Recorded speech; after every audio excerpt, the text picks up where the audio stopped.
Welcome back to Kingdom of Nerds Off the Shelf. Off the shelf? Off the shelf. We're back. Friday shows are back. I'm back.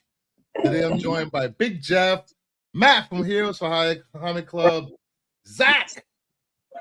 Welcome to the channel. John's Comic with Friends finally made it on Friday. God.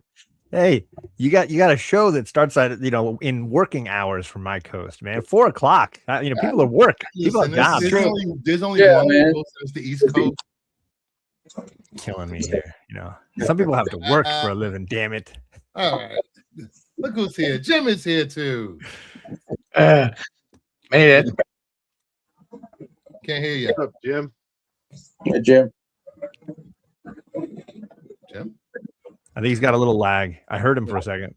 Yeah, I heard. Okay, how about now? Perfect. All right, there you go. Perfect. All right. Clear, brother. Replacing Nerdy as the official judge on Fridays. He got fired, I heard.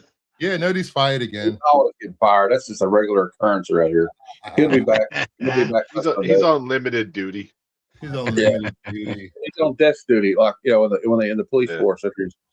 Yeah. There you go. He got busted down for an accidental discharge. It wasn't his firearm, though. Oddly enough, it was something else. We're gonna have some Jeopardy. We're gonna have some topics. We're going to have some news. The main topic is: are Comic-Con exclusives too much? Meaning, are they too expensive to buy in at the cons? Is Whatnot crazy selling them for double what they paid for at the cons? Or is it people are just dumb as hell paying double prices for con variants? Ding, ding, ding, ding, ding, ding, ding. Knowing very well by Monday morning, these con variants will be worth zero or less. As they say in Kentucky, it'll be worth diddly squat. Because we all know that print runs are not real. They do not give you the actual print runs. We know this. You mean that limited to 500 Transformers has got more copies? I held these back for my fans on my Whatnot show 3 weeks later. Oh, shots fired. Yeah. Just saying. So before we get into the show, I do want to give a shout out to my friend Kyle. A couple of months ago, we did a fundraiser for Kyle on my show. We raised over $4,000 for him and his wife and his family. This morning at 6:30 a.m. Arizona time, he passed away. He lost his battle to cancer. Oh man. So I just want to thank everyone out there that helped raise money for his family. And he was one of the most funnest people you ever want to meet. He pretty much was the man at Renovision. Without him, it wouldn't have been a Saturday show. Well, no, not saying the guys there aren't doing a good job without him, but yeah, he made the show. And he got me into comic books on YouTube. And rest in peace, Kyle. And God bless your family.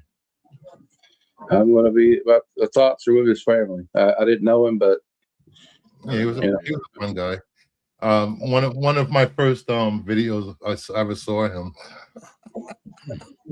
He had a Cockosaurus Rex. It was a dildo with little arms, like he was like flopping it around. We were just trying to honor the dead here, Bruce. What are you doing? Why does this not surprise me? What a way to honor them. What a way. That's what a way. We got Pops in the chat. Hello, Bruce, for everyone in the chat. We got What's up, Pops? Tyson. Happy Friday. Oh, look at that. He did an image of Kyle holding a guitar. Good. We're gonna miss him. He was one of Kyle's best friends. I'm sorry. My heart goes out to all his friends. It's Mama Bear. My stepdad cancer about 7 years ago. So hey, what's up, Houseville? they're all- Yeah, cancer sucks. Oh, But- Nerdy, I'm so sorry for your loss, Bruce. Thank you, Nerd. I was about to say something to you, but you said that, so thank you. You're hired again. You can be back next week. I told you he'd be back. I knew he'd be back. Missing Mars.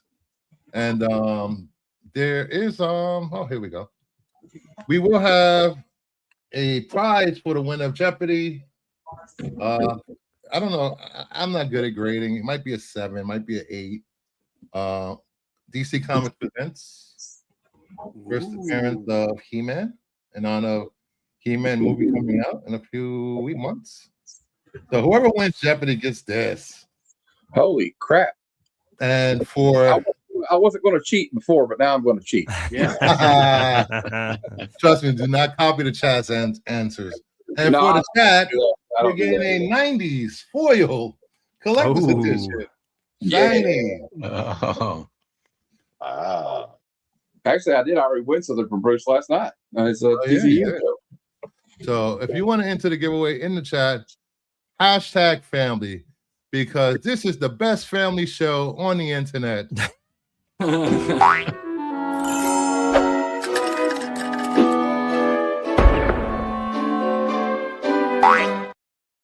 The And man- remember, we always doing important stuff here. Hey, quit messing around. I'm not messing around. I'm doing important stuff. And just It's in case you didn't know, who are you? Who are you? I'm Ray. Ray who? Ray Skywalker. Nerdy geek. The best Jedi in the Star Wars universe. Thank you very much. No one can beat her. She's the ultimate Jedi. Oh, shit. Oh, sorry. Look at It's a Bruce family just show. stirring the pot to get everything started Yeah, tonight. dude. That's what I do. Come on. It's not like I said Marvel sucks. It's a today. I didn't family say it show. at all. But Oh, it's, you got a new channel member. Oh, look at this. Hey. House of Val, new channel member. Thank It you. it He is made a it. family show, He helped me out last night on my final episode of On the Hunt DC logo variants last night. Thank you so much for hanging out and making your YouTube debut. All right, let's get into some pickups. Batman number 8. Yeah. Nice. I love Batman, the new Batman series. Yeah, it's really good. World's Finest 50. Had to get 2 because Dan Moore is back on the covers.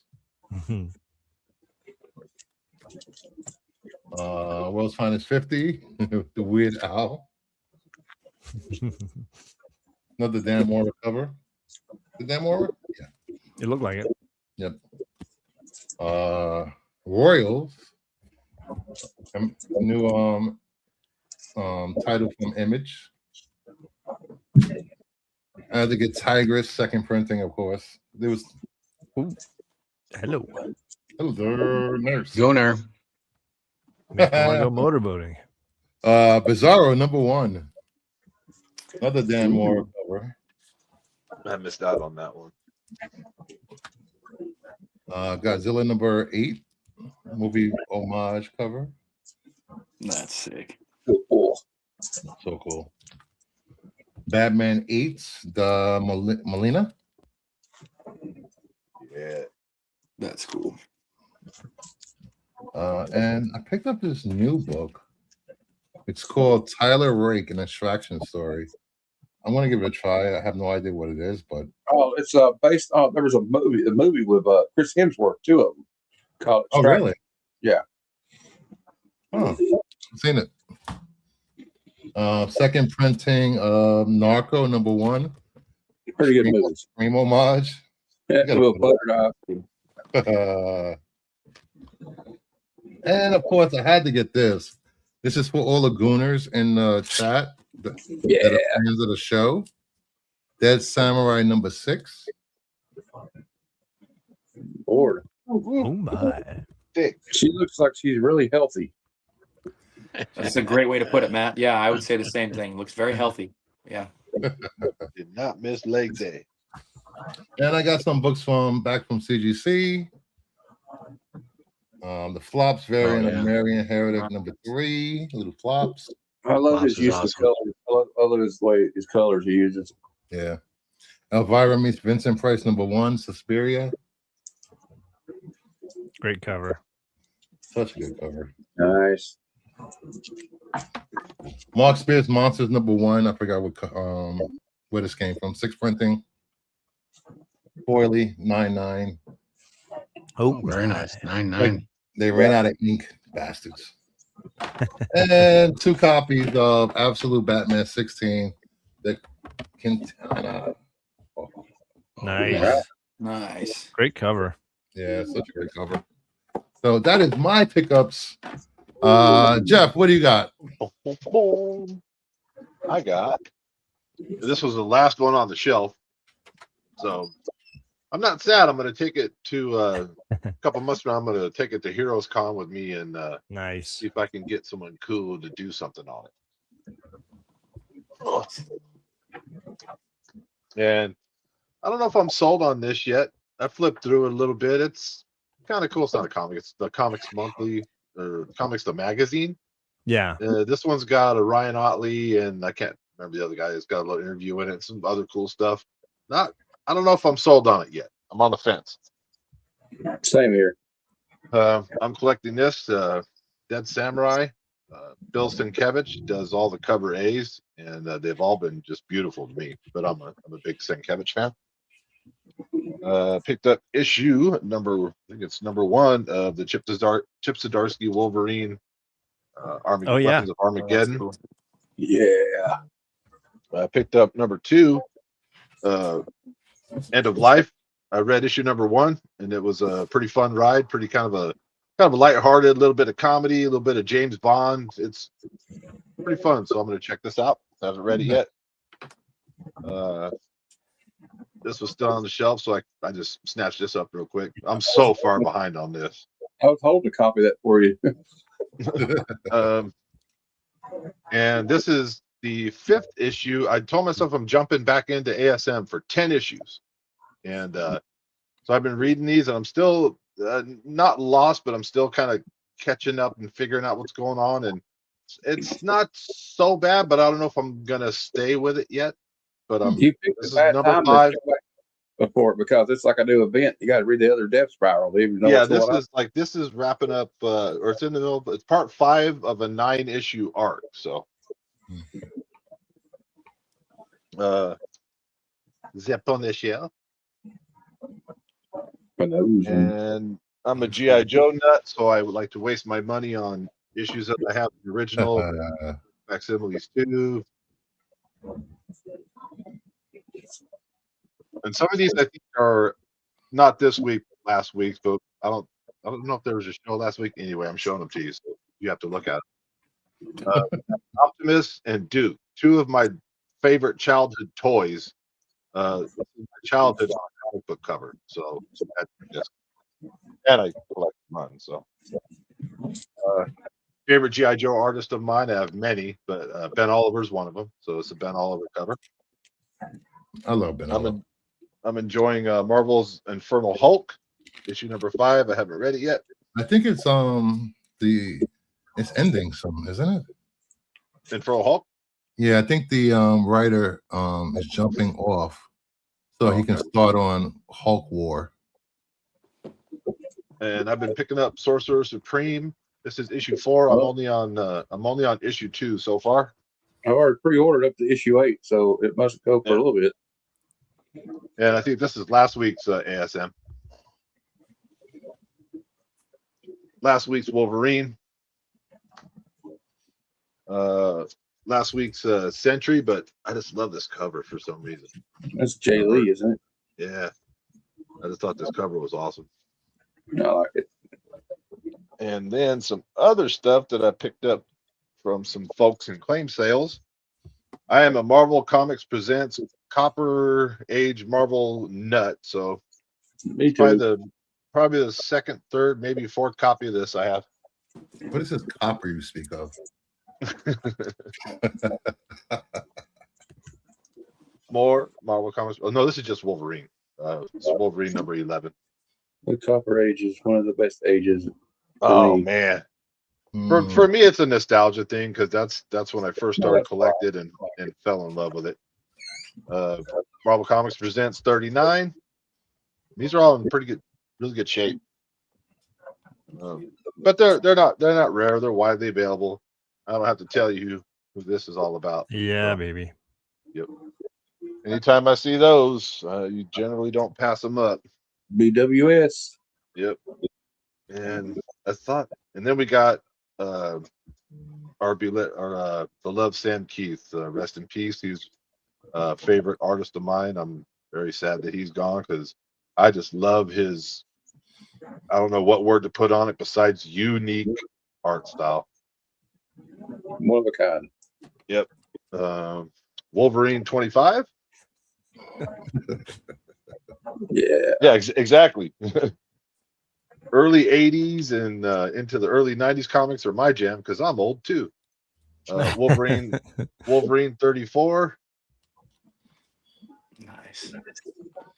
Wolverine 41 featuring Cable and Sabretooth. Come on, Yep. people. Come on. Great cover.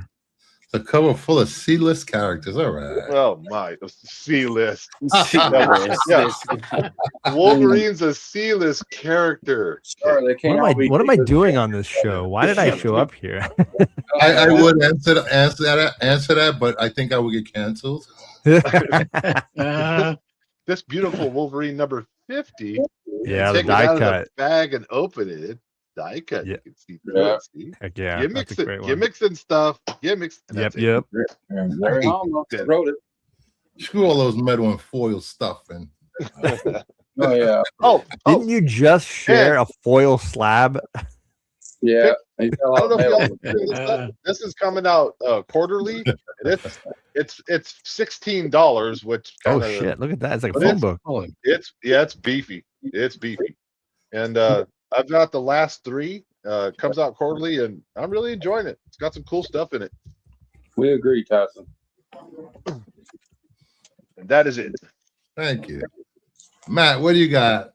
Well, it's a bit speed run here. You agreeing with the chat? Daredevil 251. Great cover, John Romita. Yeah, I might get him to sign that at Heroes Con. I don't know. Underrated series, the George Perez, Kurt Busiek Avengers. This is number 9. I too like Marvel Comics Presents. Here's Marvel Comics Presents 52 with some early Liefeld Marvel art inside of it. Is that a foot? No, not a life out cover. He didn't do it. He didn't do the cover. He did the interior. Gary Frank, She-Hulk Sensational. Oh, great cover. And I'm a sucker for busty green women with miniskirts on. So many of them. Justice League of America 10. This is a Michael Turner cover. She looks smart. All of them. And I got this one called formerly known as the Justice League #1.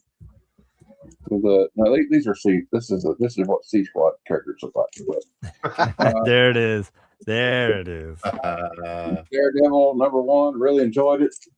Stephanie, Phillips. Sorry. Yeah. No, you're good. X-Men United #1. Kind of weird, but I like it. I too have the G.I. Joe 20. Also, we got Bizarro Year None #1. Alias #1. Red Band. Got Superman, Spider-Man, the JSC cover. Oh my. And I also got the David Nakayama cover. Yeah. And I got Wonder Man, the Phil Noto headshot variant. I love it. That's cool. That's funny. And of course, John, you know I had to pick up Batwoman #1. My man. And I got the Dead Teenagers #1 cover A, cover B, and cover C, the Pretty Woman homage. That's cool. And I got the Pop Kill Seasonal Flavors Tula Lotte cover. Got the Vermejo Lobo. Yeah. And I'm a sucker for foil, so we got the second foil of the Absolute, that one. Is it the 17? I love that cover because it looks like Wonder Woman's about to peg Batman. Yeah, Weapons of Armageddon #2. I really like the first one. So I got some Wolverine. We got Wolverine 16, Panosian. 17 is also Panosian. Road, issue 3. I like that. Iron Man number 3. I like that too. Planet She-Hulk number 5. Ooh. A series I've really gotten into the last 2 months. Nightwing 136. And I followed the bandwagon. I hate to say it. We got Dork number 1, third print. Oh, come on. Dork number 2. A lot of people said they liked it. I got Leonide, the Vampire, Mike Manola cover. Lands Unknown, the Skinless Man, number 1. It's part of the BPRD stuff. Sundar the Barbarian, number 2. Undar. Absolute Superman, number 17. Cool cover. That's a good cover. It's cool. Absolute Superman, number 18. Ben Oliver. Yep. Absolute Batman, 18. That's cool. And then He's ready for the pegging in that picture. Yeah. Oh, You got through with the pegging right here. Absolute number 18, Terry Dawson variant. That was for Bruce. Can we say rib for her pleasure or his pleasure? Oh, I got the blank. I wanted to show you one more thing, and I'll shut up. I got this entire miniseries from my friend Aaron Flash Gordon. That's nice. cool. Old school. Flash. Anyway, I don't want to show them all, but I got like every copy. I was going through my mini short boxes, and I was surprised. I actually had a mini series with Daredevil and Punisher from Marvel Knights. Oh, yeah. That's a good one. That is a good one. Yeah, it's going in the dollar pile or garbage, whichever one. Hey, that's a good Nick Fury too. oh Yeah. man. I got this, and then my LCS gave me this for free for dropping. I guess for dropping 3 bills at the comic shop. That's cool. Nice. Hey, Matt, if you didn't know that Nick Fury, if you can take like a little toothpick, like color it brown, you can put a little cigar in his mouth. They have a little space for a cigar in there. Oh yeah, I'm definitely doing that now. I got mine. Yeah. I did it. It's awesome. It looks great. See, there you go. I do not want to know what Zach does with his figures when he's off camera. Sorry. All right. That's all I got today. John, what do you got? I got shame for coming on your show. That's what I'm feeling. Everyone feels shame coming on the show. I, of course, fell victim to the Daredevil blind bag thing because it's Daredevil. If ever a book deserved a blind bag, it's Daredevil. Sadly, the first blind bag I opened had the cover A that I already bought, so I am very concerned, and I have yet to open the other 2 blind bags that I got sitting here. Well, I picked up I'll 3. buy that cover A from you. I didn't get it. I'll just send it to you, Jeff. I need to get rid of it anyway, so just hit me up on Instagram. Remind me. I would say this. I picked up 3 blind bags from Midtown Comics, and they were all different covers. Everybody else has gotten stuff other than A, and I'm like, God damn it! Why did I just not buy? Why I just could have skipped the cover A? Come back later. I didn't get a cover A. Of course, Batwoman. I picked the Art Germ cover. I thought this was fantastic. Yeah, that's cool. So, happy to see Greg Rucka back on this character. Wonder Woman, of course, the non-absolute Wonder Woman. Enjoying that. I caught up on Poison Ivy, and she had a new issue that dropped this week. I've read that, so I'm all the way caught up on Poison Ivy. Love this series. She's the mayor now, right? She is. Yes. Which one's the one you love the best? Is it the one you just that one, huh? Yeah, I figured. I mean, look at the. I mean, I'm not gonna say look at the. Look, it's there. It's all there. She's definitely fit, but not the best Poison Ivy cover that came out this week. Thanks to David Aja and this amazing Batman issue 8 variant. That is phenomenal because she's apparently cameoing in the current Batman story. So I caught up on Batman. And issue 7 was buck wild. If people are not reading this Batman, maybe you're just not like the character, just get issue 7 and the Joker fold out that they've got in the middle of that book is wild. It is phenomenal. Awesome. Exquisite Corpses, of course. I got the one with the little card, as I usually do. Nice. And then I was at WonderCon here in Anaheim. I got some fun remarks for my Wolverine and the X-Men cover. So I got some goodies there. I got some additions to my Nick Cardy Aquaman run. Nice. Got to do that. The wedding issue, of course. Gotta love Nick Cardy. Yes, Nick Cardy for the win. And then I don't know that I'll go through everything. There's a lot to go through here, but the big one was I finally got Polaris. I've not owned issue 50 ever. I have a 49, so her first real appearance. But this obviously is an iconic cover, and I was super pumped to snag a copy of this. Congrats. Yes, that was my big comic con. Steranko offered pickup. this, by the way. Oh, it's just one of his best for sure. Nice. Thank you. So there, I'll stop right there. Zach, what do you got if you want to show anything besides bra? Yeah, sorry, my girl's bra was on the bed. Stuff from I got stuff from last week, and then I also did the blind bag deal this week, and I just got the Daredevil's blind bag joke. So I'm glad I'm keeping up with everybody there.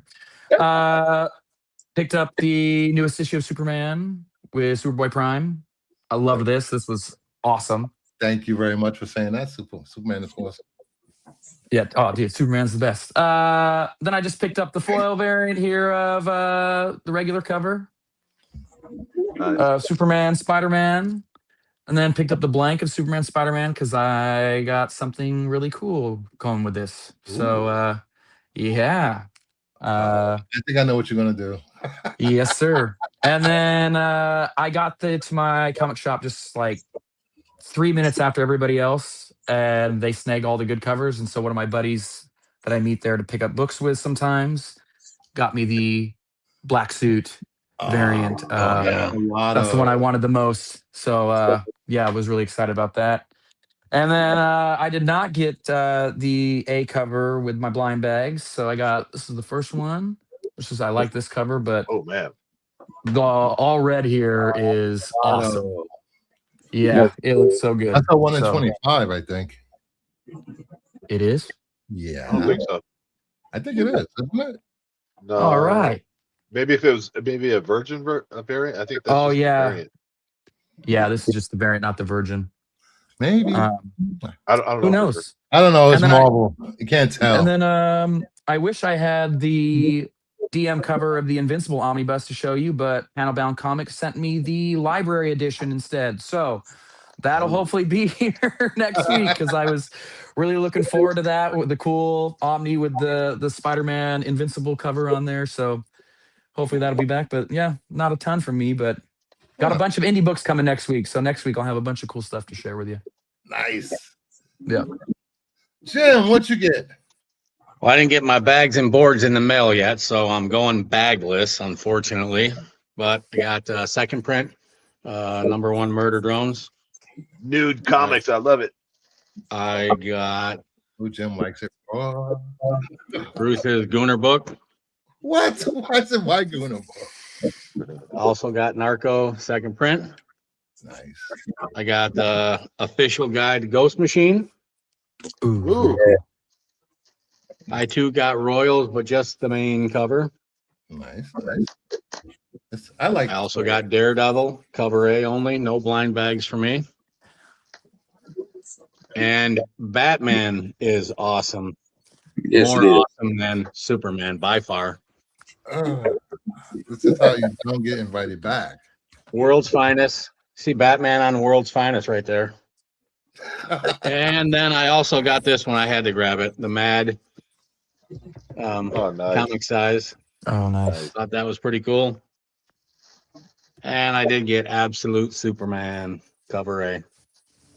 And I'll finish off with my two best pickups of the week. I showed them last night, but seeing how the show ended, I may as well show them again. I got Batman 527. Great ECU. cover.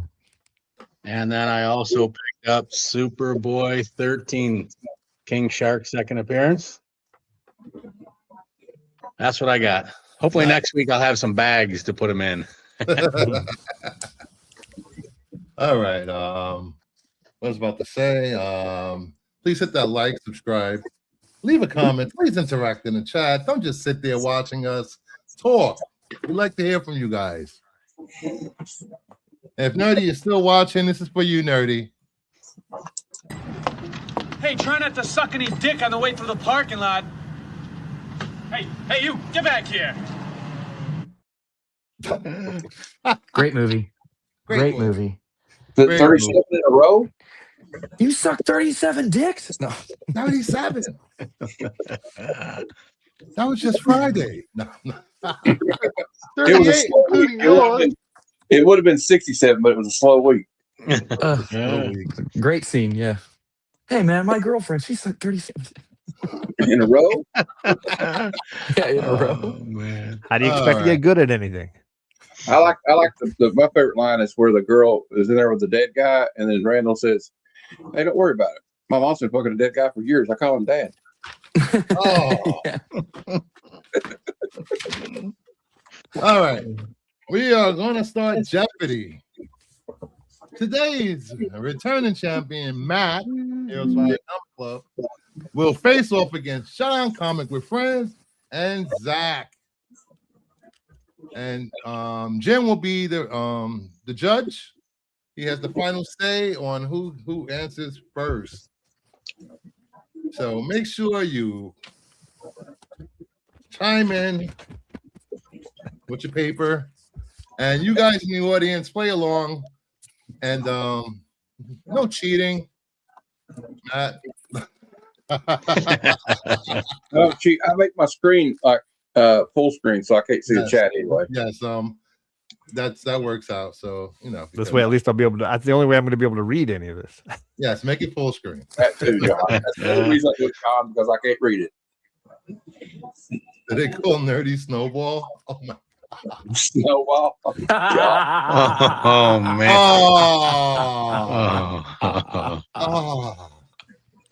Oh. It's Friday, everybody. It's Friday.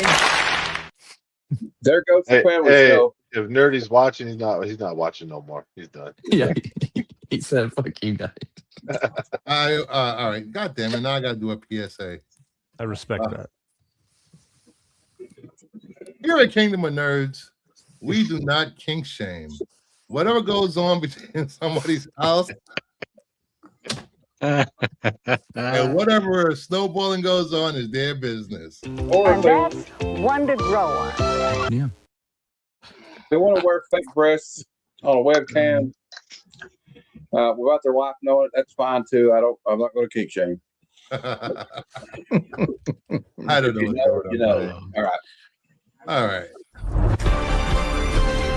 From the Alex Trebek stage at Sony Picture Studios, this is Jeopardy!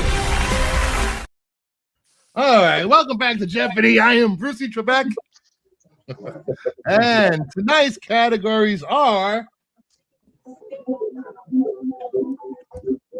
parts of the franchise.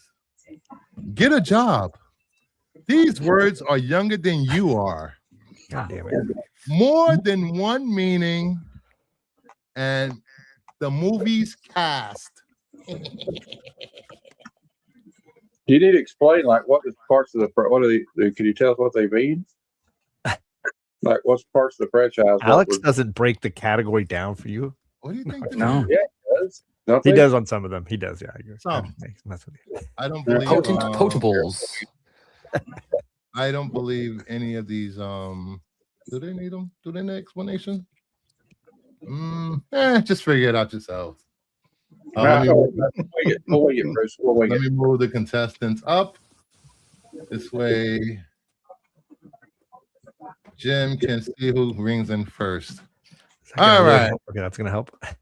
All right. Hey, So Aaron. Hey, Aaron. All right. Oh, what's Matt. up, Chris? You're up first. All right. Well, I guess we'll go with the movie's cast for 100, Bruce. 2013, set in the 1840s and 1850s. Chiwetel Ejiofor John. and Michael Fassbender. What is 12 Years a Slave? That is correct. John. let's continue that category for 200.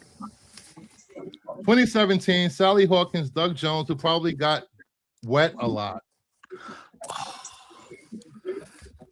John. Is it The Shape of Water? Yeah. Correct. Shape of Water. I was like, is it The Weight of Water? I knew it was something. In the form of a question, please. Thank you. I asked, is it? Let's keep going for 300. 1984, Bill Murray, Dan Aykroyd, John. Sigourney Weaver. What is Ghostbusters? Correct. Y'all getting dog walked. John. Let's keep going. 400. 2014, Michael Keaton, Edward Norton, and Emma Zach. Stone. Birdman. What is Birdman? Correct. All right. Zach. Let's do movie cast for 500. 1999, Haley Joel Osment, Zach. and Bruce Willis. What is Sixth Sense? Correct. It's not quick enough. I'm just not quick enough. I've lost the stack. I get it. Let's go part of the franchise for 100. A Broadway musical and the TV series Timon Zach. and Pumbaa. The Lion King. What is The Lion King? Correct. Zach. We'll stay with parts of the franchise for 200, please. The video game Vice City. Zach. What is Grand Theft Auto? Correct. Oh, come on, guys. I Still don't waiting play for video 6 games anymore. I don't know what I'm supposed to answer there. I didn't know what. I don't know what I'm doing. Sorry. Parts of the franchise again for 300. The spinoff Hobbs and Shaw. Zach. What is the Fast and Furious franchise? Correct. All right. Zach. We'll stay with parts of a franchise for 400. TV series subtitle Lower Decks John. and Prodigy. What is Star Trek? Correct. Okay. Didn't know that one. Let's go. These words are younger than you for 100. This type of camping for the pampered dates to John. 2005. What is glamping? Correct. John. Let's do that. Words are younger than you for 200. The act of ending a relationship by abruptly cutting off all communication has had this name since 2012. Matt. What is ghosting? Correct. Hands on the board. Go to thank God. Huh? Parts of the franchise 500. Let's just clear that one out. Even though I won't get it. This video game Operation Raccoon City and the Netflix series Infinite Zach. Darkness. No, never mind. Didn't know it. My bad. Wait, did you raise Matt. your thing? He got called on. I don't know. I'm just saying. Rules. Zach, you Yeah, have pass. to answer. You answer. What is Resident Evil? Yes, correct. I had no clue what that was. I should That have was done Sly 5 Cooper. points, Zach. Sorry, you raised your thing. Yep. Nope. I got you. Sorry, Zach. Yep. All right. You like it when we raise our things. I guess we'll just I go do. with Especially this panel. Whoa. these words are younger than you for 300. 2012 gave us this alliterative term for the device that lets you take Zach. a turnaround photo. Selfie stick? Correct. Or what is selfie stick? Zach. Let's stick with words that are younger than you for 400. This gendered word for condescendingly expounding Zach. has only been around since 20. What is mansplaining? Correct. I was just trying to listen to Bruce read that. Can you mansplain that question to us again, Bruce? Because I have trouble with it. All right. Yeah, Bruce, could you explain that one more time? I'll do it next round. And then Zach, we'll finish up words younger than us for 500, please. folks have been making these catalogs of things to do before they die since 2006. John. What is a bucket list? Correct. John. Let's do words with more than one meaning for 100. To cut or short segment of a movie or a TV show. Oh, come on, guys. John. Edit? Incorrect. Or a short segment of a movie. Matt. What is a clip? Correct. Wrong. I see was what way you're wrong. saying. Matt, More than one meeting per 200. Chris. happening at present or something that's measured in amperes. John. What is a current? What is current? Yeah, that's acceptable. What? I'm just messing with you. Matt. He's right. He's right. He's messing with me. I was like, that's the correct answer. What the- God damn That's it. correct. That's correct. Son of a bitch. You know what I mean? So I didn't know, John. I'm just saying, Alex Trebek never pulled this bullshit. I don't know what you guys are doing. Hey, Bruce is drunk with power. He really is. He likes I making get men to do what John he around. says. We're Yeah. used to it around here, John. Sorry. We're used to it around here. It just happens. Yeah. Let's continue words with more than one meaning. The creator of a company or to sink.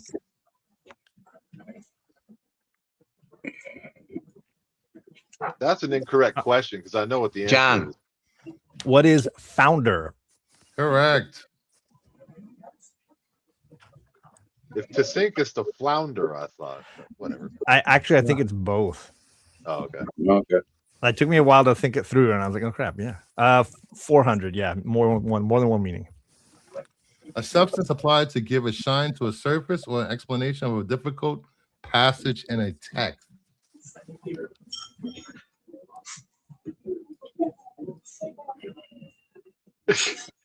Jeff. Matt. What is wax? Yeah. Incorrect. Oh, Time's up. What is a gloss? I haven't heard of a gloss as an Oh, explanation what of a the- text. Me I neither. thought of it, but What I was like, the- never heard that term. I I was guess saying I go wax, again. Yeah. I'll finish the category. To complain or a bird, also known as the prairie chicken. Matt. No. Look. Get out. just say it anyway. Just say it anyway in case. Walk. I don't know what the fuck I'm That's what I talking was going to say. Squawk. No, incorrect. Oh, God. I quit. Time's up. The correct answer is a grouse. That's a yeah, I good didn't one. know that. Yeah, I should know that. Yeah. Damn it. I All right, give up. let's get a job for 100. It can be a desk employee at a hotel or a legal aid to a judge. Zach. Concierge. Or what is concierge? Incorrect. Oh,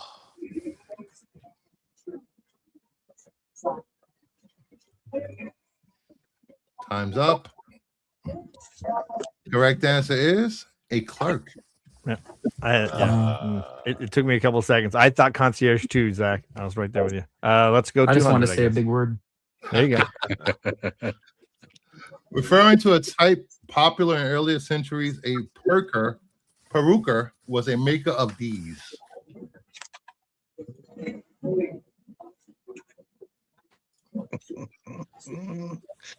Time's up. What are wigs? Oh, Vigs. Got nothing there. Yeah, 300. At New York City's Guggenheim Museum, Naomi Beckwith holds this job, one who assembles and manages artistic collections. Matt. Was an art director. Incorrect. I'm just going down a Zach. blank. Here, I'm going to guess what What everyone is else- an I'm- art? John. Wasn't- It was John. Sorry, I my beat Zach mistake. by a mile on this. Yeah. No sorry. worries. Yeah, go ahead, That's John. John. What is a curator? Correct. Yeah, I'm just going to. glad I'm you going got to. it then, because that's I'm what I was going to going try to to answer every one of you. I know if I'd gotten it wrong, I would have been so embarrassed. John. 400. DBA is short for database disk, a job in which you run the database, and of course have privileges on it. What?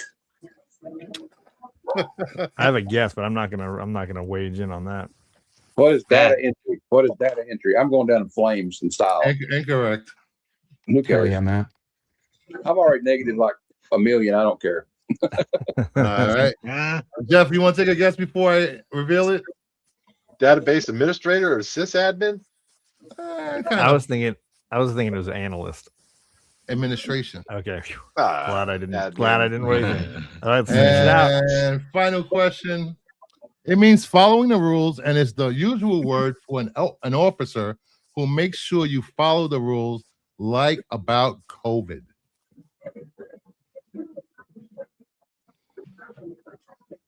Matt. A nerd. I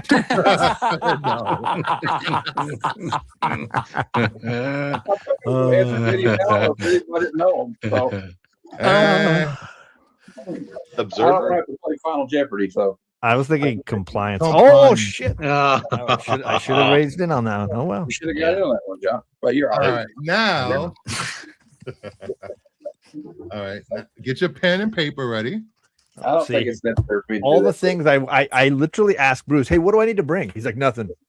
Nothing. How about a pen and paper? Jackass. There we go. I got it. Bruce, you lucked out. I had a script sitting by my bed, so we're good to go. Hey, just write over the script. I'm pretty sure it needs a few rewrites anyway. Yes, it probably does, to be honest with you. Oh. Why? It's not his Bruce script. knows how to hurt. Yeah, I didn't write Knows it. how to I didn't hurt. write it. I just have to perform it. We're good. Yes. I've come to know Zach pretty well in the last couple of weeks. He's a Black Order comic brother, so you know the club thingy where we wear cool patches and jackets, I guess. And I pretend to ride a motorcycle. Yeah, Wait a minute. I'm getting a scooter. We just wear pat. We don't like. I thought we got in gang fights and stuff, man. Damn. I'll get in gang again. fights with you, Matt. We can get in gang fights together, dude. I'll do that with you. Snap our fingers and be like, we're gonna face the Jets today. Yeah. All right, You can only fight if "Beat It" is playing in the background. Though. all right. Matt right. has minus 1,300. John has 2,300, and Zach is at 1,600. If you're gonna lose, you might as well lose in style. That's what I say. All right, you guys ready for? All right.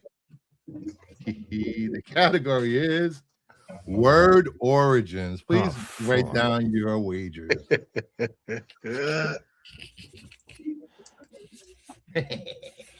Bruce is having too much fun tonight with this game. I can't wager anything, so I don't know what. All right. You still put answer.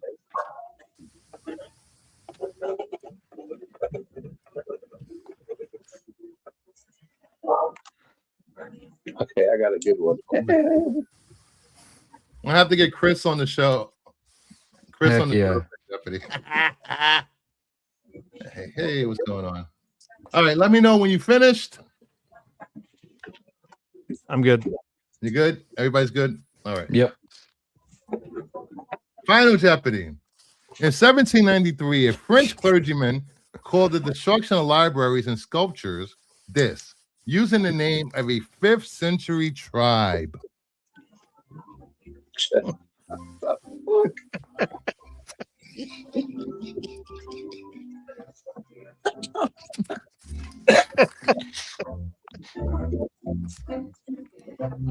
Man.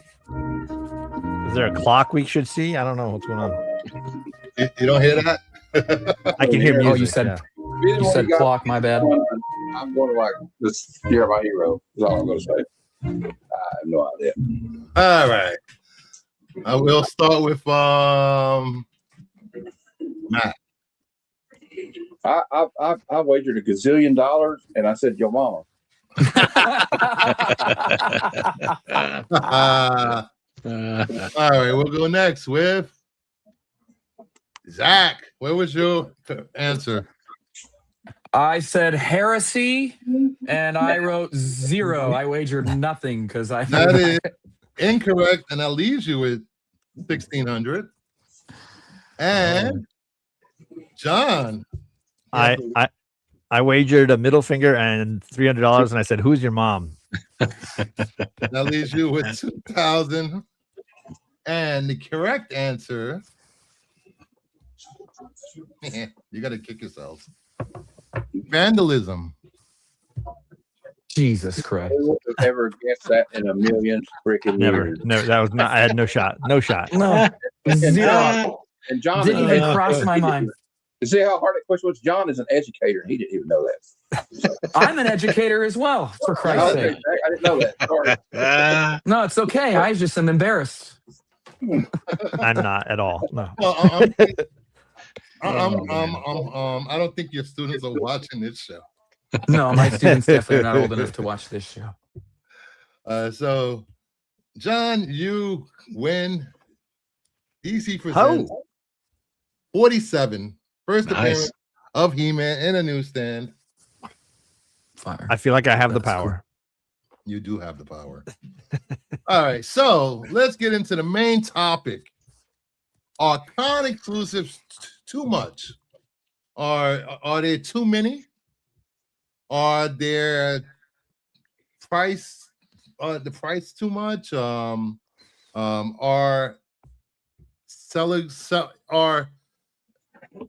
artists getting shortchanged on these exclusives? So, do you think con exclusives are too much money? There's too many of them. Too much. Anybody want to just pop in and say something about that? You were just at a con, John.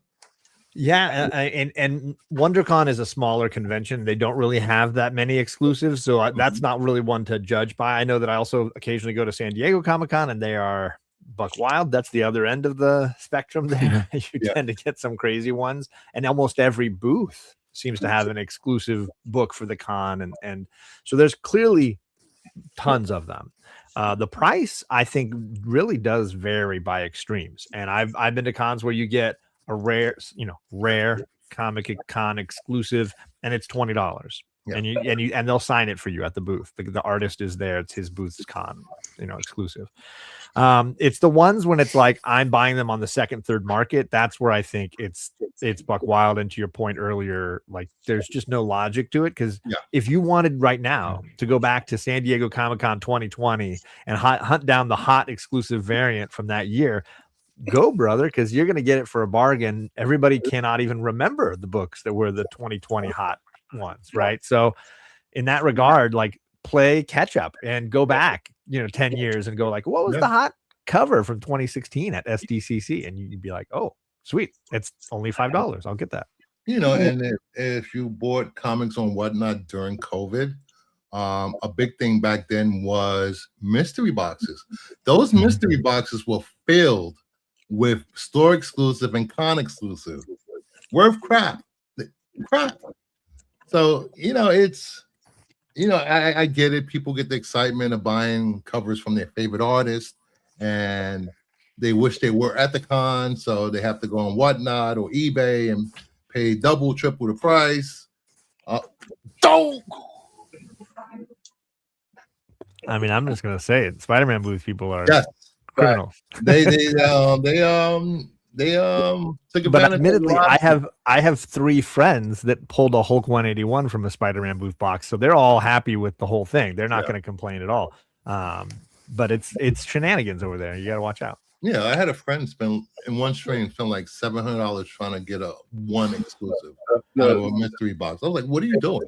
It's the problem. The price of the con exclusives, or like you guys are saying. I think it's more of these people, Whatnot sellers, and the fact that they get to go in there early and buy like 20 multiple copies of this book and hog them because they're a bunch of dirty scalpers. Yep. And resell them for like triple the price the night of the con in their hotel room. Yeah. Yes, sir. I mean, like, it's kind of like the same thing. Like, I saw a video of this guy getting all the Pokemon cards at Walmart. And they said, somebody said, "Man, aren't you going to leave me for the kids?" He said, "F them kids." So appreciate the honesty, man.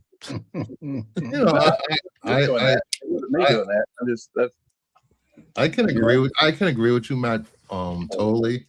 There is this con culture where they're trading exclusives long before the VIPs even get in, and by the time the VIPs get in, the majority of these exclusives are gone. They're sold out. I know some cons, like the whole CGC on-site grading thing that everybody loves, which I can't stand anymore. The sellers and retailers and their friends, they line up before the doors even open. So you're walking into a con with a VIP pass that you paid a lot of money to get in an hour earlier, and there's 30 or 40 people in line for CGC already. It reminds me of another industry on where is it at? Wall Street, I think, something like that. It's like insider something. I can't remember. Insider trading. Nobody does that. You know, I don't know. I don't know. I don't know what the solution is for this. Nobody insider trades, Jeff, especially not people in Congress. What are you talking about? Yeah, that never happens. Or people with super early access to cons. No, never. Yeah. You know, it's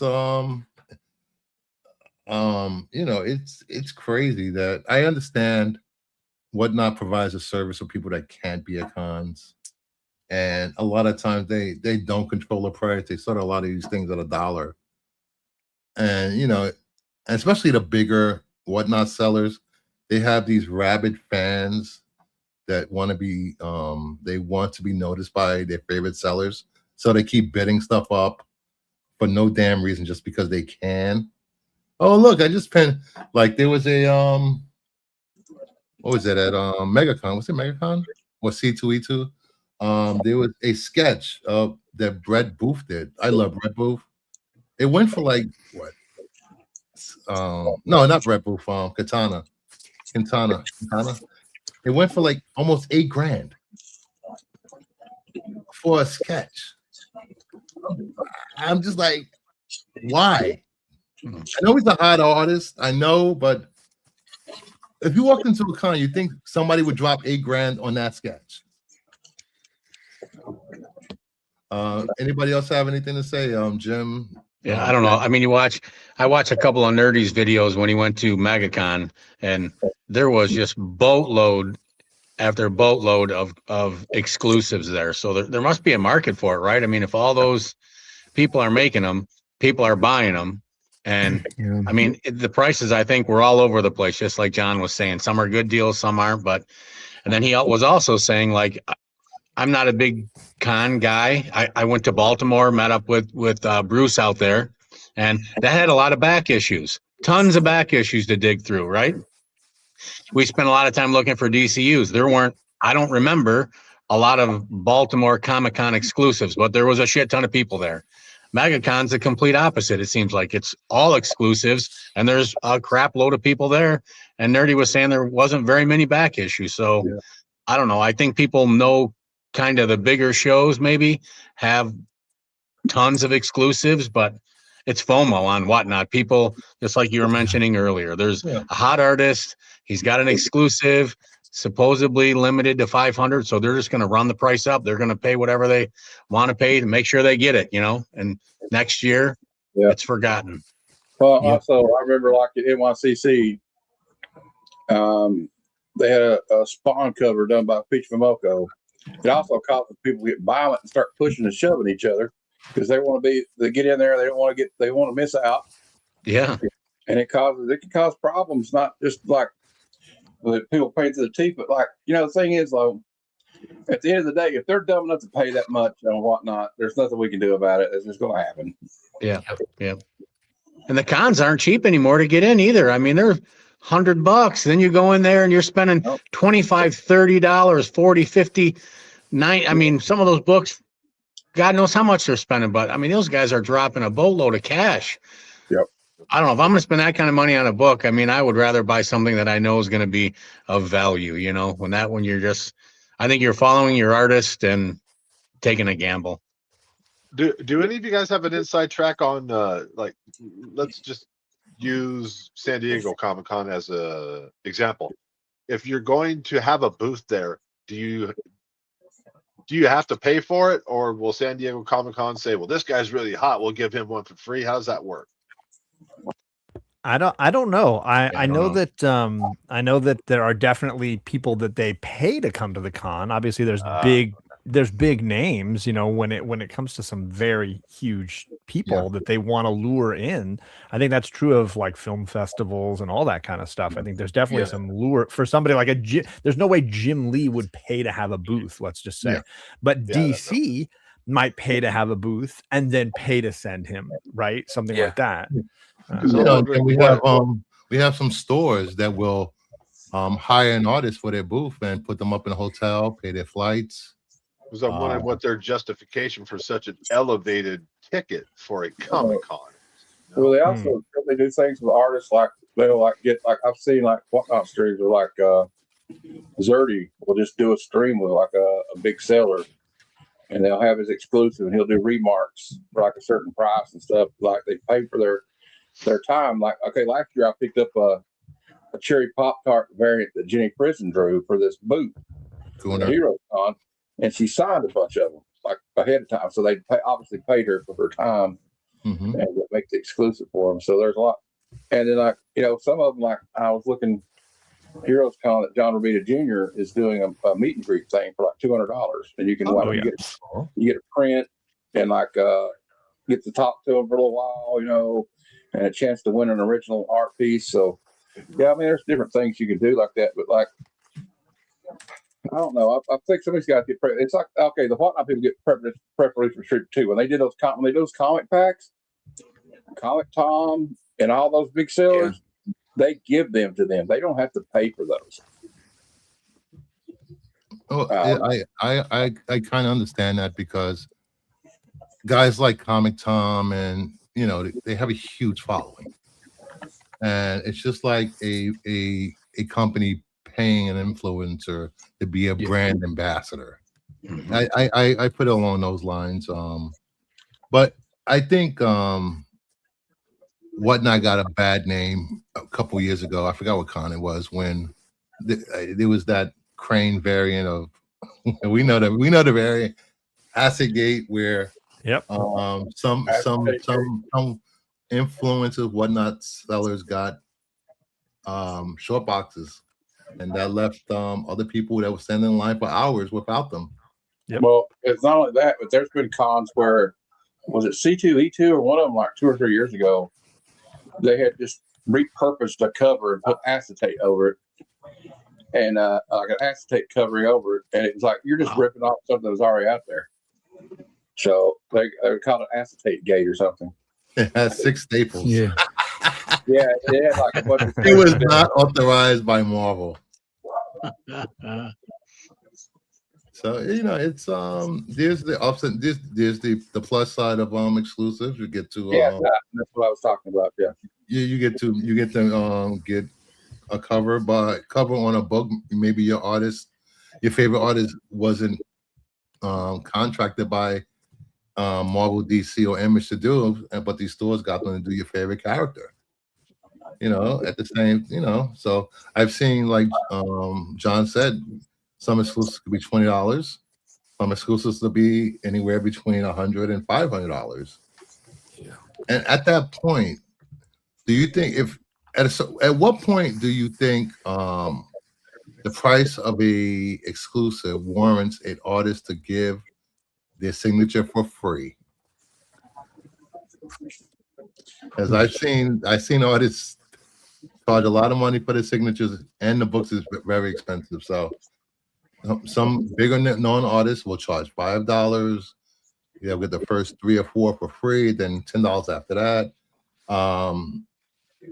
I've seen artists that'll do like signatures free if you buy something at the booth, right? You buy a poster, you buy a variant, you know. But if you're bringing a stack of comics to get signed, then it's whatever per signature. You know? So like Babs Tarr was at the WonderCon, and she had a line the whole time. I every time I walked by, she had a line, and signatures were free if you just bought. And she had all these prints and all these little cards and a couple of variants and some trades. And if you bought anything, is a free signature. But if you're bringing stuff, then she had I think it was $10 or something. Not bad. You know, and that seems fair to me. Yeah. You know, and But I also know guys like Marv Wolfman, who I ran into at a lot of cons over the years, and he would almost never charge money for himself. He would have a little box for Heroes Initiative, Yeah. and he's like, "Yeah, donate, throw some money in for Heroes Initiative." He wouldn't even tell you how much he was expecting you to throw in, but he's like, "Throw some money," and he would have a line the whole time too. And Daniel Warren Johnson does that too, John, a lot. A lot of the old guys definitely do. Yeah. And I remember I had an interaction. Me and Lady Fantastic had a cool interaction with Don Rosa, who, was famous for all the Uncle Scrooge comics. And he's kind of an old curmudgeon dude, but he's got prints for sale. But she wanted to get him to sign Uncle Scrooge #1. She goes, "How much do you charge for signature?" She goes, "Dear, I don't charge for signatures." He leaned in and said, "All these people charging, they're doing it wrong." He said, "But if you want to buy a print," he said, "if you want to buy one of my prints for $20, I'll be happy to sign it for you." But he signed the book too, but he was just wanting to buy his prints. So we bought his print. So a buddy of mine went to Baltimore with me and went to Don's table and got a bunch of stuff signed and got in so good with Don. This is how I learned, like, you're on another level if you're friends with Don. He got Don's, like, Don had brought his own hothouse garden chili peppers. Like, he had them with him and he gave them to my friend. My friend was crapping bullets for like days afterwards, but he's like, those are some of the hottest peppers he'd ever had in his life. But like, the Don roasted chili pepper, watch out. He's probably got him at his booth. Nope. Zach, do you have anything to add? It's interesting listening to you guys talk about it because I'm, primarily collected editions guy, omnibuses and hardcovers and all that. And kind of started recently getting in the Whatnot. Panel Bound Comics just did a huge Whatnot like liquidation sale thing. And one thing I noticed was there was one guy who was just outbidding everybody and spending thousands of dollars and ruining it for the rest of us. Yep. Like at one point, he and I were going back and forth for the Power Ranger hardcovers, and I finally had to message him and say, "Bro, chill out. Like, let some of us other people get stuff." And so that's at least from my experience with Whatnot, where you get the guys that, and I'm sure it's the same with the variant stuff, is like they just bid and outbid everybody and ruin the experience for everybody else. We call them bid bullies. Yeah, well, I use a different B word to describe them, but yes. Oh, sorry. No, go ahead. I was just saying, like, in the Omni world, like, we don't usually get lots of reprints. So, like, when you pre-order something or like this DM variant of the Invincible Omni that got screwed up, like, that's not going to get reprinted. So it's a different world compared to the variant world, but it's still, I think a lot of the same stuff happens where guys will, overprice things, or, like guys are selling Book of Doom, which is just a bunch of Doom stories for over almost $300, which is crazy. And so, and it dictates the market, and it's usually the same guy has like 4 copies and, just dictates the whole thing. So what you guys feel in the variant world, we feel it in the Omni and collected edition world too, because it's just this, types of people like to roll that way, I guess, and not how I would roll, but it is what it is at the end of the day. I've got like, it's funny because I've got like 3 out of print Omnis that I've been hunting, and it's like every time I see them, they're double MSRP or whatever. Zach, do you like to pick up a lot of the artist editions? Yeah, like I'm big on absolute editions as well. Like I love the huge, the oversized hardcover with the beautiful art. Yes. And I really like digging ones. the guy. Yes, the big ones. Like Ghost Machine is doing some good stuff. Their oversized hardcovers are pretty big, and it's like reading an art book. It's really good. So like I have Geiger 1 and 2 that I'm about to get into here, and really excited about that. But do you do your own comic art? I do not. No, okay. I wish I was that talented, but I just make silly collages on the internet. Now, another thing, like, I don't know if that's what House of Ale was talking about there. Like, some of these Whatnot streamers, I've busted them out before. I got banned by one because their other buddies are coming there upbidding people on purpose. Yeah, I've seen that. And well, another thing that happens is like you catch a guy that's like just got back into comics, and I was in a stream. It was actually my buddy's live stream on there, and he just thrown up like X-Men Volume 1. I'm talking about the the X-Men in the 90s, X-Men after Jim Lee left. So they're not even Jim Lee covers. he's bidding up to $8 and $10 for these books, and they're like dollar bin books. And I'm like, I feel like messaging me going, man, you need to calm down. You can get these books for $1 somewhere else. So that's another problem on Whatnot is people will overpay. It's kind of like there's ups and downs. Like you can get in streams and get, like my friend Flanner said, you can get great deals on stuff like just dirt cheap key issues. And then there's other ones where people are paying $30 over market value for a book. So it just depends on and the one I say stay away from is like, look, I have nothing against the kid. Comic Tom, he's one of the guys that I first started watching on YouTube, and I like some of his content, but it's doggy dog on his stream. You're not getting anything like cheap. I will say this: when him and Davis Ryder dropped their exclusives, they will just throw them out there for $20, $25. Yeah, they do that, but some of them, and then they'll save a few for auction later. That's when it gets crazy. Yeah, the one's auction. I mean, now he does put some out as a drop where you can just buy them for like $20 or whatever the price is he wants to get, which is fair. But then you got all kinds of stuff on Whatnot. I could do a whole stream on like about Whatnot. I remember the blind bags. Really good. What was their name in Buffalo? It's a seller in Buffalo. What was their name? Robot or something, Giant Robot or something like that. They were selling these blind bags with Mark Spears 2 weeks before they come out. Oh yeah, I remember all that blind. Yeah. It's Whatnot is the wild, wild west of the comic book industry. It really is. It is.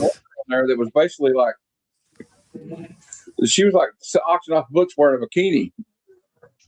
So they know how to get people in there. And like one guy was a comic shop guy, and this guy was like, I remember her. Is she still on there? There was a middle-aged guy that had like you could tell it was his comic shop, but he had this real cute girl, and she would do the selling for him, And these guys were like, "Hey, honey, how you doing?" And there's a bunch of people do stuff like that. And there was one guy I saw that was like, "I will drink this Super Bowl commemorative Coke from Coca-Cola in the bottle from the 1980 Super Bowl between the Rams and the Pittsburgh Steelers if I make $200 a night." And he drank it. And I said, "God have mercy on your soul. You're going to be on the road for a couple of days." There was a woman. I didn't even know they sold lingerie and Whatnot. She would try on the lingerie before she sold it. I'm like, what's going on? Man. I didn't know they sold lingerie either. Wow, I'm gonna have to. I know exactly what's going on. I'm in the wrong hobby, man. I have no clue what's going on. The wrong stream on Whatnot. What the hell? A bunch of old dudes buying comic books. I could be watching a lingerie show. They've already have a corner on that. Get me in trouble, Japan. Bruce. You can buy used underwear in Japan in fucking vending machines. Yes, I don't believe any of this. I'm going to do some extensive research and find out the truth. We need to report back next week with an update. I don't know if it's still they sell rocks on there. I don't know if it's still the case. eBay used to have an adult only side of eBay, and you could buy all of that stuff. Used stuff of everything. Wow. So, now it just moved to Facebook Marketplace. From personal experience. I've heard this. Yeah, you have a friend, right? I have a friend. And Jews. Craigslist. I know a seller that used to sell Hustler magazines. There was a guy on Whatnot used to sell Hustler magazines and like dirty books, like all the time. Wow. Yeah, there's a lot of that on Whatnot. Bruce, you did make a great point earlier when we were talking about this earlier about are people just stupid? And I don't mean to be disrespectful to folks, but like at the end of the day, they're either stupid enough to buy it, right, and to spend all this money, or you're stupid enough to or a jerk to go on and upbid and do all that. And at least in my experience, this comic book world is big enough to where I can still get my stuff and not have to deal with these people and their nonsense, So I try to keep that mindset, but it's still frustrating as all heck. I don't mean to call people stupid. Yeah, I do. They're ignorant. Even though the comic book world is a niche type thing, there's always a fresh, recurring fresh wave of new people into the comic book world who don't understand all these pitfalls. and they're the ones that are prime victims for Yeah. FOMO. So they will do that and try to jump on, wherever they go, Yeah. whether it be, whatnot or whatever. And they're like, oh, there's that book that everybody needs, everybody wants. Okay, That's I'll bid it up to this, and they'll do it. But I want to have to do a Yeah. little pushback on that, Jeff. Newer people, especially younger people, aren't buying older books on whatnot. Right. They're in the shops. They're on TikTok. Like one of my group chats. Shout out to my group chat. All the guys in there. We call them old poors. These older collectors that barely have any money because they've been buying comic books their whole life, didn't save anything, and they'll get FOMO and try to think it's going to be the death of Superman is going to put their kids through college. They're set for life. That next big book. So that's where a lot of the hate for a lot of new people into comic books. You get those old gatekeepers that this is not my character. This is not how my character should be read. I know this is disrespectful to my character. When's the last time you read a book? 1990. Yeah. We all know those people. We know that's those something people. different, though. I'm talking about the noobs that don't understand the pitfalls. Well, no, Oh, yeah. I don't think it's when I got back into comics a few years ago, I felt I was a sucker. I got suckered into that stuff too. We got Ninja Punk and whatever crap they're trying to sell, and God damn it, okay, I got to get this book now. Or like not knowing prices of old books and get screwed over. It happened to me. Yep. And it's when we were covering, when I was doing the CBSI top 10 with Pete on Renovision every week, and books would hit the top 10 that were hot. They were selling like hotcakes on eBay and whatnot. We would say, you can go to Midtown Comics. They still have it in stock. They still have it in stock on this website. Don't pay that price. A lot of people get this whole thing about they see something on a list and they have to pay top dollar for it when you can still buy it on other sites. It's still Isn't there. that how you're supposed to do comic collecting? Somebody tells me it's hot, I go and buy it. That makes total sense to me. I know. And there's so many like Facebook groups and things you can join and stuff too that sell stuff for cheap. Like I'm in let me give them a little bit of love too. Shout outs to the Omnibuds. It's a Facebook group and we just buy, sell, and trade Omnis and collected editions and all that kind of stuff. So I haven't had to pay MSRP for an Omni in forever just because I'm gonna log in right now. Omnibuds, here I come. Yeah, go join. They're great. They're awesome. For you Omni guys, I don't know if you guys have Ollie's near you. Ollie's I is wish. a place for omnibus. I know. I see people post about it all the time, and I get really jealous because I don't have one over here. I have one near me. Maybe I'll walk in there. I haven't been in there in a while. I used to get all my Ollie's packs in there, five comics in a pack. It's. I'm in a lot of goddamn Discord groups, and we have one that's we do razzes, which is basically raffles. People, sell each other. Well, not sell. Raffle off books below fair market value. So giving everybody a shot at these books because normally a lot of these books are too high. So, is it Omnibud Cafe? Is that what I'm looking for? Yes, it is. Yes, sir. There we go. Approved by the Omnibud Cafe Authority, whatever it says here on the back. Yeah, it's a cool little group, and they do like cool little like giveaways and things. Like they just did a big giveaway for like 4 or 5 custom Punisher Omnis, which is pretty cool. Nice. So, yeah. Yeah. All right. You got me to sign into Facebook for the first time in years. Yeah. It's a cesspool. It's a cesspool. Yeah. I try to hide away, but this was worth the time. But I think we exhausted the topic of con exclusives, whatnot, and so. Did everyone see the trailer for Supergirl? Thoughts on the trailer for Supergirl? I mean, it looks like the award-winning book that it's based off of. So, I mean, I like it. So we'll see if it Nice. actually plays like the award-winning book that it's based off of, because the book is really good, and I think it's universally known to be good. And Yes. we'll see how she does. I like Millie Alcock. Is that her name correct? Yes. Yeah.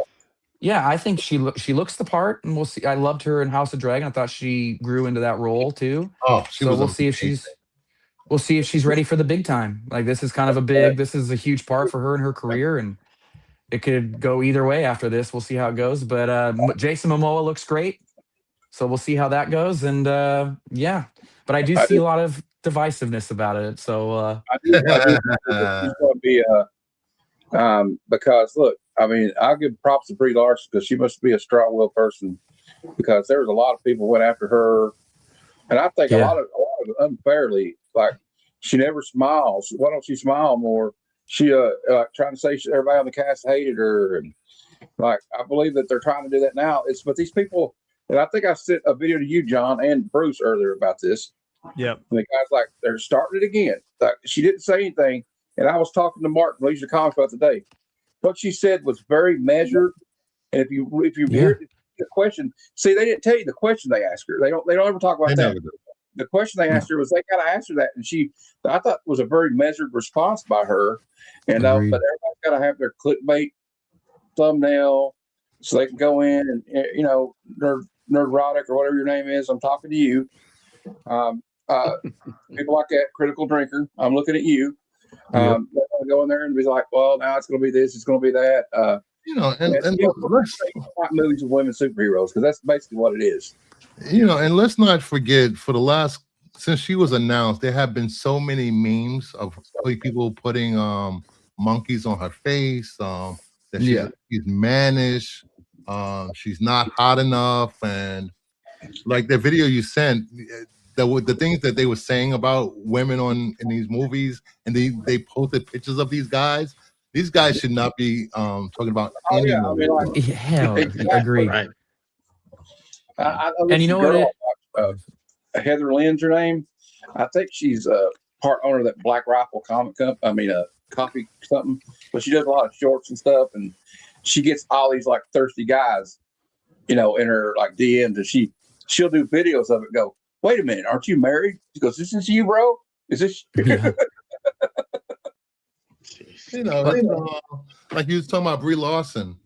She made just one comment that, you know, this movie's not for everyone. It's not for angry, grumpy old guys. And there were some YouTubers made over 500 videos about her. Yeah, you still see weirdos. Insane. That's crazy. Those are the weirdos that are buying up all the variants too, by the way. They're the ones creating the FOMO. Yeah. But what I find really interesting is that a lot of this online discourse is from bots, right? From different countries that aren't even from here. And then these morons like the Nerdaholic and the Critical Drinker fall for it and think that it's actual people talking about it. And then they look like even bigger morons because they're spouting an opinion on something that was made by a robot or made by some guy named, you know, I don't know, Kingo in the middle of India somewhere. And so like, it just, they show their ass, and their credibility goes out the window for me. So I pay them no attention and no mind, because they deserve no attention or no mind. The Assassin's Creed game. Wait, I wanted to at least touch base on the song they used in the Supergirl. I mean, soul music is my jam. Like, so good. That song is so well used. Even like the slowed down version of it. What's Become of the Broken Hearted? Like, come on, Gabe. That was like, it's so good. Like the way it's talking about what's happening with crypto. Yeah, what's happening? What happened to her on Krypton? And you know, the fact that she is the broken hearted, and it's just like so beautiful. Perfect song. Amazing. You know, I see people say, looks like CW. Does not look like goddamn CW. No, those are Snyder people saying that. Like they need to go back and rewatch the CW. I think probably most of us on this panel have a similar approach to movies, especially superhero movies, whether or not it's a female-centric superhero or male or whatever. I think we all don't really listen to all that outside noise. We go into it with a clean slate, like a fresh approach. Like, I'm going to go watch this movie, and take it in for what it is. I don't care what all is out here. That's all noise. It's just noise. You know, like Jeff, I told you the other day we were talking. I said, judging a movie on a 2-minute trailer and you not see the movie is wild to me. I just don't. I'll never understand it. Exactly. Yeah. But yeah, or just go read the Tom King book, man. Tom King and Bill Quist-Evely rocked that book. I think it's absolutely worth your time, you know. So just go read the book, and then you'll be hyped for it, and you can ignore the trailer and all the other stuff, and just you know, have a good experience. I was talking to Lisa Comics about it the other day, and if you are a fan of the movie True Grit, then I think you'll like the movie because it's kind of like True Grit in a comic book form. Yeah, that's a good comparison. I didn't think about that. That's a really good comparison. You know, I know a lot of people are comparing Supergirl to Guardians of the Galaxy because it's in space and everything in space is Guardians of the Galaxy. Again, just Snyder fans just trying to find ways to troll. Don't say that. No. Yes.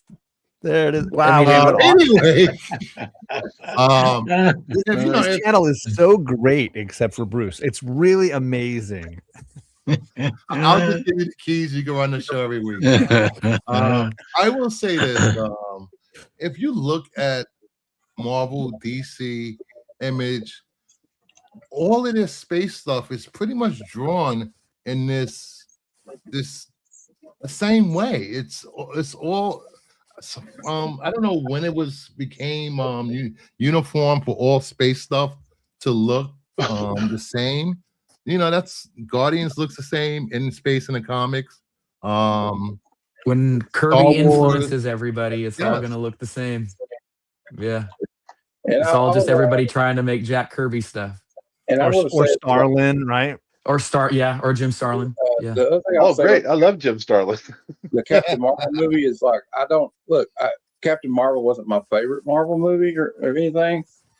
But like, and I mean, we can say what we want about it, but the thing is, like, I mean, attacking somebody just because you didn't like the way they played something is just I don't think that's right. I mean, what if that was your sister, you know, or a friend of yours? I mean, I know we don't know these people, but like, I just thought, like, look, okay, I get it.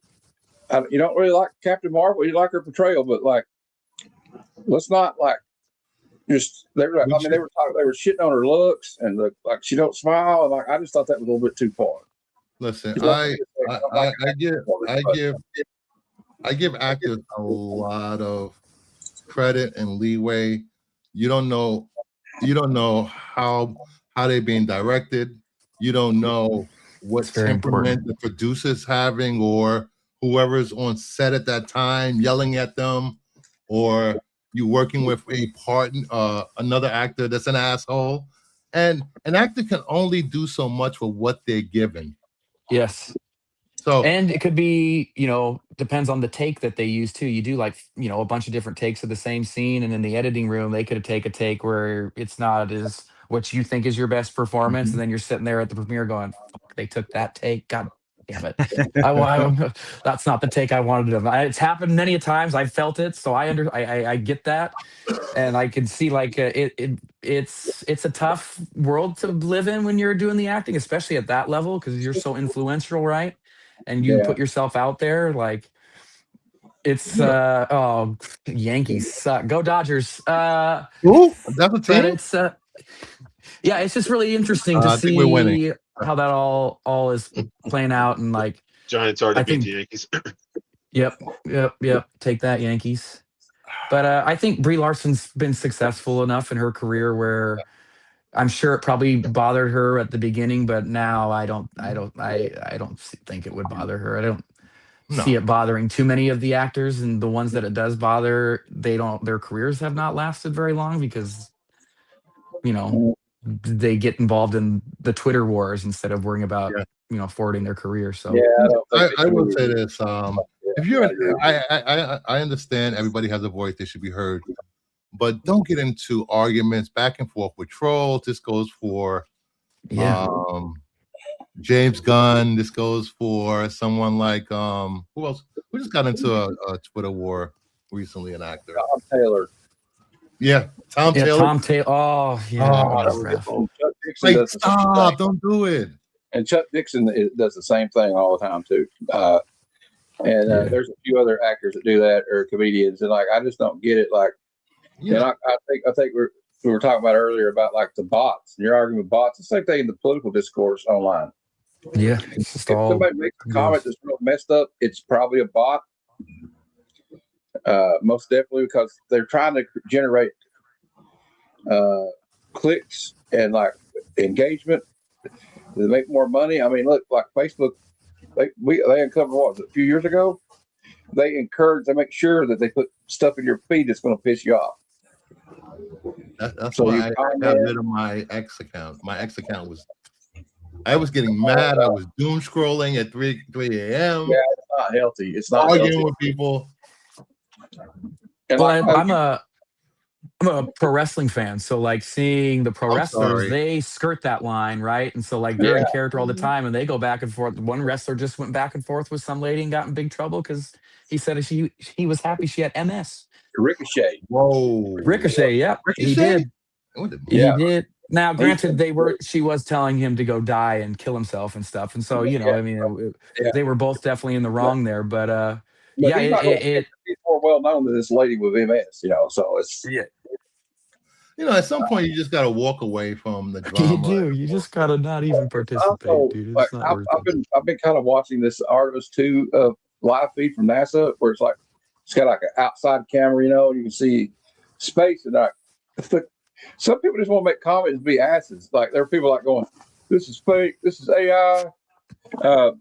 He said, "Why can't I see these stars?" And somebody's like, "You dumbass! There's no stars because the sun's not like you're not going to see stars on a camera, but it's not like Star Wars." But and people say this is going to prove the Earth is flat. Oh my God! So so don't get mad at the actors for a character choice or whatever motivation they were given for the scene and for the role. It's not their fault. They're just reading whatever they're given. Unless it's no mind, I'm not going to say it. It proves. I want to interject one more thing because there's a funny story out. I watched a podcast. It's the Michael Biehn, the actor who famously played in Terminator and Aliens. He's got his podcast with his son called Just Fooling About. I highly recommend it, by the way. He tells all these stories, but he had Charlie Sheen on. Yeah. And Charlie Sheen did this notoriously bad film called Navy SEALs. So when the movie was pitched to him, they told him this is going to be like a Navy SEALs version of Top Gun. So this is going to be great, right? Well, the director had no idea what he was doing. He wanted to start putting funny stuff in it. And so behind the scenes, behind the director's back, Charlie Sheen, Michael Biehn, and all the actors were secretly rewriting the screenplay in their hotel rooms at night because it's like, this guy's making this movie terrible. He says, we still couldn't save it. He said, so it's like sometimes the director can be the problem, and it's not the actor's performance, it's the direction he's getting, like you said earlier, Bruce. Yeah.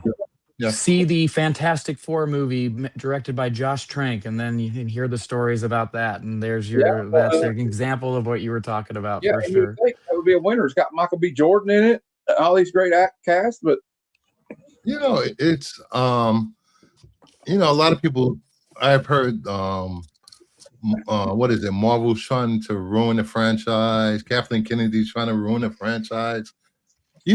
These writers, these companies, they don't know if a movie's going to be a hit or not. They don't know until it gets in front of the audience. Yeah. There's no 100%. It's a gamble. It is a gamble. Exactly. Nobody always is. Almost made $1 billion. Exactly. I got about 5 more minutes, and then I gotta run and get a bite to eat, Bruce. All right. Let me just do this before you go. Where is it? Here we go. They dropped a behind the scenes trailer for Mr. Gunn today. Let's see if I not get demonetized for this. She looks amazing right there. I think she's perfect for Supergirl. She's cute. She's got I like the way she's in the scenes I've seen from the movie so far. I just think it's going to be good. You know what? She reminds me of that cool rocker girl that was in high school that everybody wanted to hang out with and be friends with. I know you're talking about. Yeah. Looks good. Looks really good. Yeah. I don't see any. I have no complaints. no, No complaints. no. None. Crypto None. can't be that bad. None. Yeah. Yeah. What was awesome about the book was that it was gritty and whimsical. Like that's what I felt when I was reading it, and I think the trailers have definitely shown that grittiness and that whimsy. So hopefully the script's great and it sticks the landing. So The it limited looks good. The limited clips of the fight scenes I've seen look pretty amazing, though. Yeah. So Yeah. I think you're going to get a much darker movie than Superman 2025. Yes, I agree with that. I definitely think you'll get that for sure. Which you can't have both exist in the same universe. That's what comic books are. well, like the Supergirl in this world, if you've read the book, she remembers everything that happened to her world. So, so she's still got this PTSD that Clark does not have, that Kal-El does not have. Yep. So he sees things in a more of a sunny way. He's like he tries to see the opposite of everybody. And she's like she says in the one of the trailers, he sees the good in everybody. I see what's real or what's really what they're really like, kind of. So she's more cynical. She's had more tragedy in her life, even though he's lost his parents. He never remembers his parents except for these recordings from Krypton. So it's you got to think of it like this. What if you had no family or friends and your whole world's gone and all you have is this dog? Yeah. With the cape. You think about it. House of L said they expected Melissa below Supergirl instead Benoit? of Supergirl. Yeah. Benoit, what's her name? Benoit. I would say no, because at the height of the CW, the Green Arrow was what 200,000 a week, 300,000 a week viewers. Mm-hmm. I don't think Supergirl was pulling that when it came out. That's why it was moved from CBS to the CW. That's exactly why. And I'll be honest with you, it got to be unwatchable. And I don't have anything against Melissa Benoist. It's not that. I liked on Glee. Yeah, she's really talented. She's really talented. CW writing is not great at best. No. That's the problem with it. Like the CW writing, it was not her as Supergirl. She was fine as that, but it's just the part I had with the whole thing with Arrowverse and all that stuff is like they wanted to skirt around it without having the main characters in there and just like kind of like hint around at it, and that just doesn't work. If you're going to have a DC universe, you're going to have like a Crisis on Infinite Earths. You can't do it without Batman. Well, I will give it credit. It was the only place we can get DC heroes at the time. Yeah, that's true. That's true. Like they weren't doing any streaming, and I guess that's before DC Universe came out. Then like I'm still pissed off that they got rid of that, because I used to watch this show called DC Daily every day, and then I was upset because Swamp Thing got canned, and it wasn't because it was a bad show. It was because of financial purposes or reasons. And so I really liked when they had their own streaming service, but that didn't last long. But and it's not like they could not have done good writing. Superman and Lois was an example of great writing. Yeah, with Doom Patrol too. And Doom Patrol. Doom Patrol was awesome. Yeah. I got to bounce, Bruce. You Thank guys keep you. going. No I'll problem. see you next week, returning champion. See you, John. You've locked yourself into a corner now. You have to come back. Yeah, we'll see if I can get off work and get home by 4 o'clock. So we'll move the show till 8 o'clock. Oh, bye, guys. Black Lightning. John. Too. Yes, I agree. Yeah, Smallville was great. Black Lightning. They had some good shows. Just the writing was. I tried to watch The Flash. Tried watching The Flash, rewatching it while I was reading some Flash book stuff, and I was struggling. It got so difficult to watch. It was like every season it was another speedster as a villain. Like, come on. He has a huge role gallery. Come on. And that Batwoman was unwatchable. Oh God. Yeah. And then don't get me started on Birds of Prey. That was way like 20 years ago. That was awful. And I'll be honest with you, I didn't really care for Gotham. I like that. I like that. And I know a lot of people love Flash, and there was some good stuff about it. But just going back and watching it, and just having it on in the background, just the Cisco stuff. I wanted to punch Cisco in the face, and I felt really bad because I like the actor and everything, but just I wanted to punch him in the throat every time he spoke. Yeah, Vibe. I don't know if I didn't like Gotham because they're like, oh, this is not the Joker, but we're going to pretend it's the Joker. I just didn't get that. I'm sorry. He started the movement. I guess. Just like Joaquin Phoenix's Joker, I guess. Go back to DC Universe. I loved Doom Patrol, and at least the first 2 seasons, and then I thought Titans was amazing. I could rewatch Titans. Yeah, Titans was pretty good. Doom Patrol helped bring Brendan Fraser back into the zeitgeist, so it's and we had Alan Tudyk as the what's his name, Mr. Negative or something. Yep. I thought that was kind of cool. Yeah, the Penguin in Gotham was all right. It's kind of hard to watch a Gotham series about Gotham City and it just be like little tiny Bruce Wayne, child Bruce Wayne. I know this kind of. And it's tough. The character Alfred carried that show because he was amazing. Yeah. And it's tough to watch that show after reading something like Gotham Central. That's just far superior in every aspect. Like that's one of the best runs ever. I got that trade paperback with Brubaker. Yeah, it's so good. It's good. We do have some other. I think I do have stuff. Marvel and Magic the Gathering collab for free. Promo card with Avengers Armageddon #1.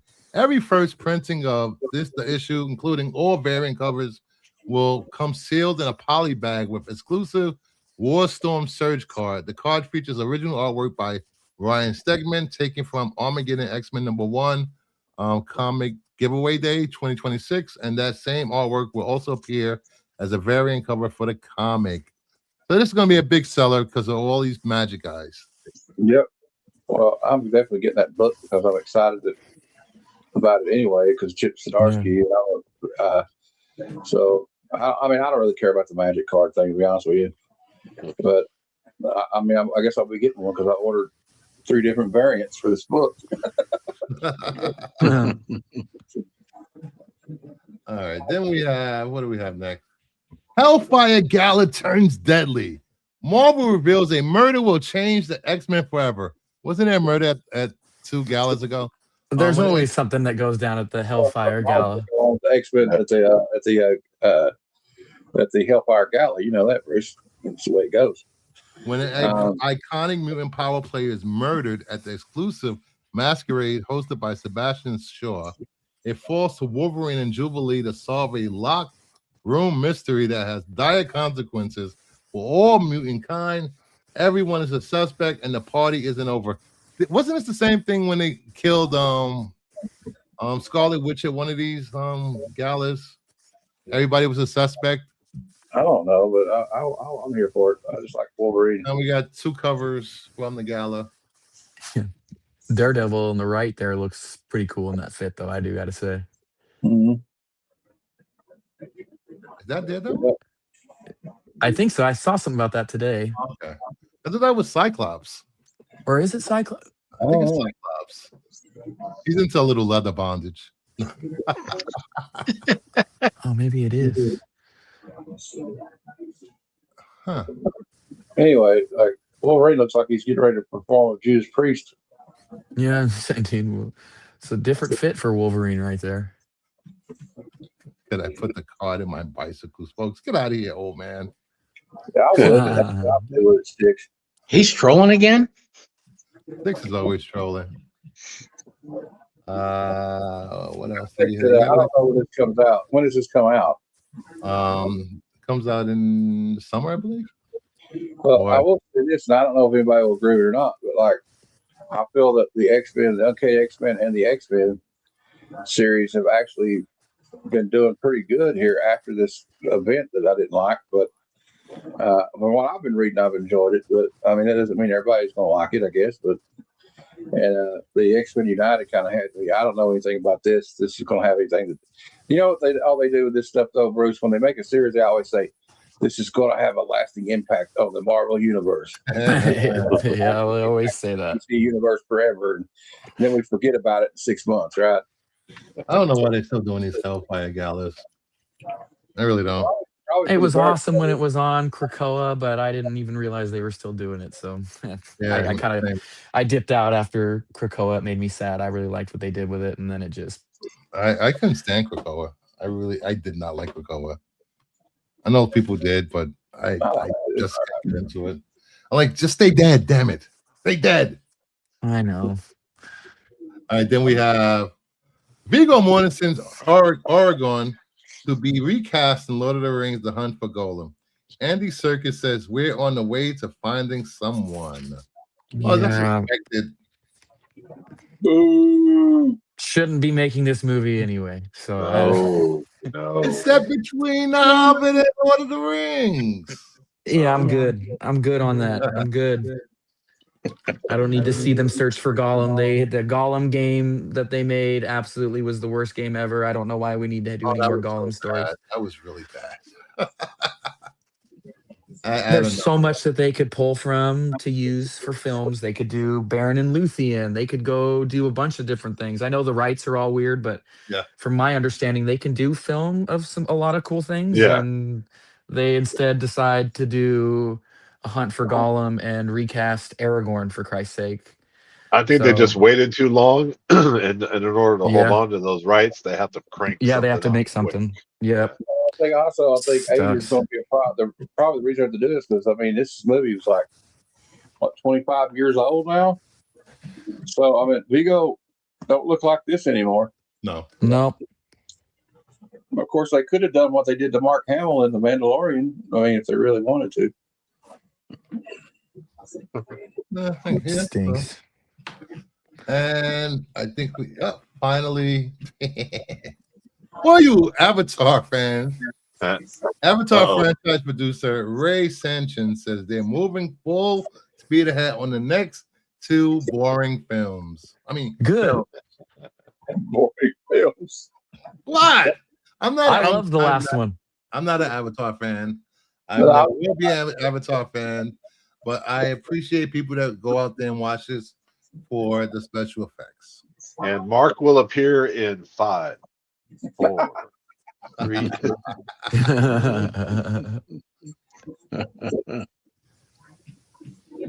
All right, so you get another 2 Avatar movies in 10 years or whatever it takes to make these movies.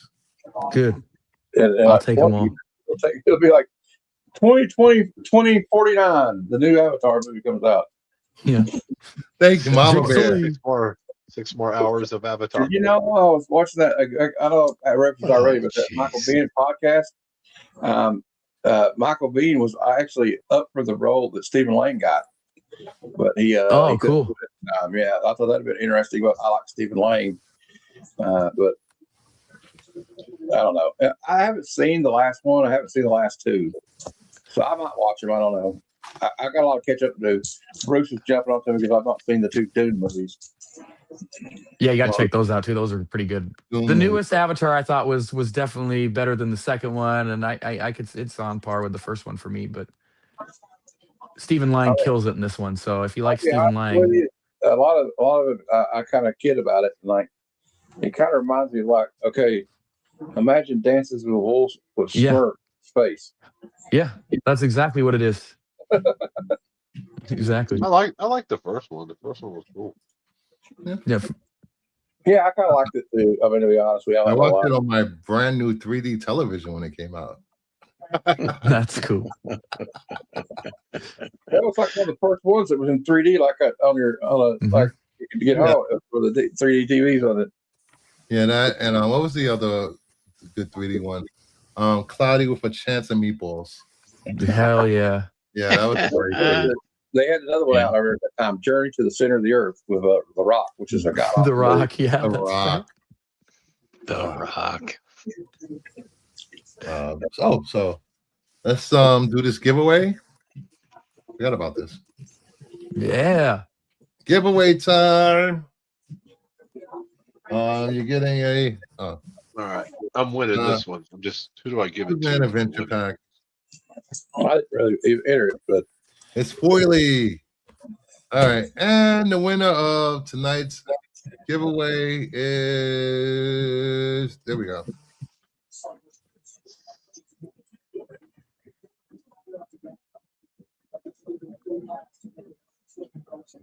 Joffrey. Joffrey. are you here? I Hey, think he's here. Congratulations, Joffrey. I haven't seen Joffrey in a while. Joffrey. Where is he? Last Oh, there we go. Well, while we're waiting for Joffrey to answer or not answer, tomorrow at 7 p.m. I drop my Get Fox video. Make sure you check it out. Final order cutoff for, what day is that? 4/6/2026. You don't want to be stranded without a book on New Comic Book Day. Trying to walk into a shop and grab a hot book. Always do final order cutoff with your LCS. It actually helps them with orders, and pay for your goddamn pull list, guys. Don't leave your pull list there for months. God damn it.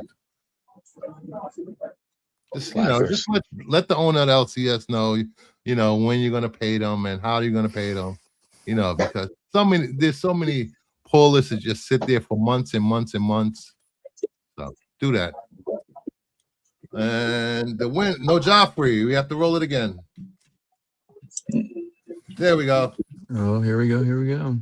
Here we go.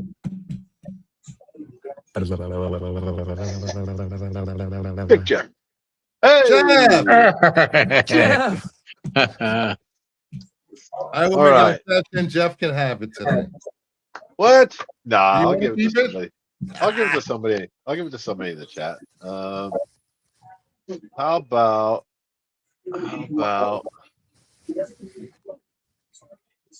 House of L Comics 3050? All right. Congrats. There you Al. Yeah, he signed up today. Yeah, perfect.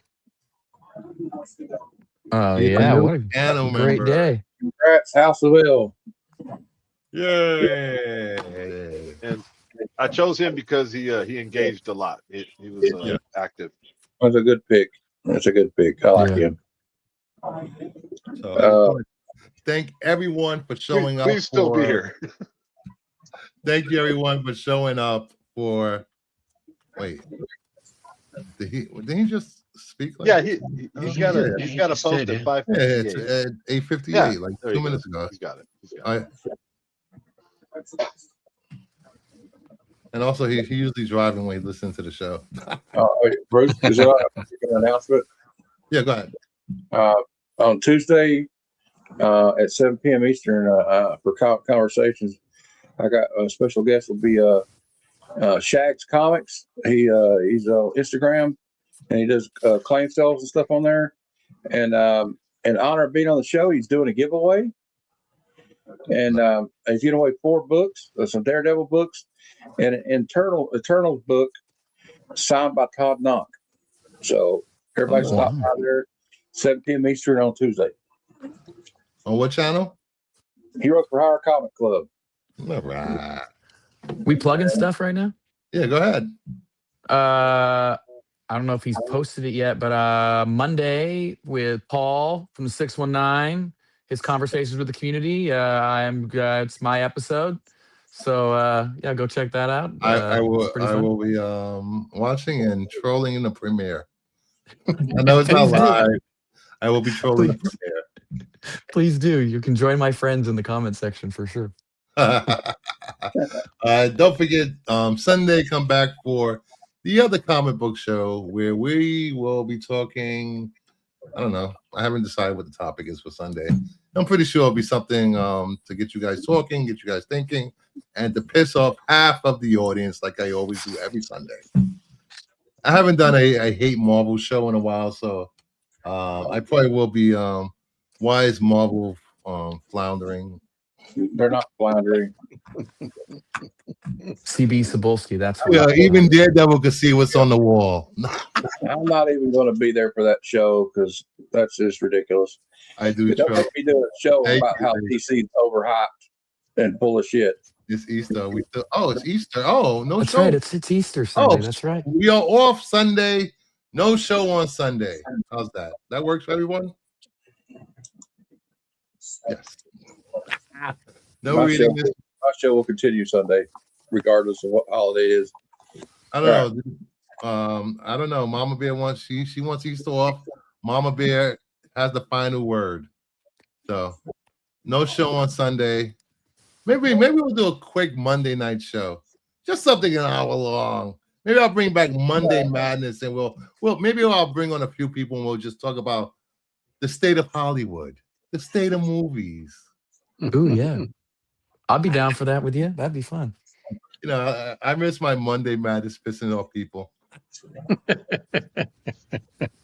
So thank you, everyone. Have a good night. And if you want to check out some Guna books, head over to Renovision and watch The Qualified at 9:30 to see what Joe's doing and Jedi Johnson are covering up with Post-its on their covers. Oh, man. All right. And have a great weekend, everybody. I will see you again tomorrow for Apple Skit Pop. Have a good night, guys. And Zach, everybody stick around to after the show's over. Don't leave.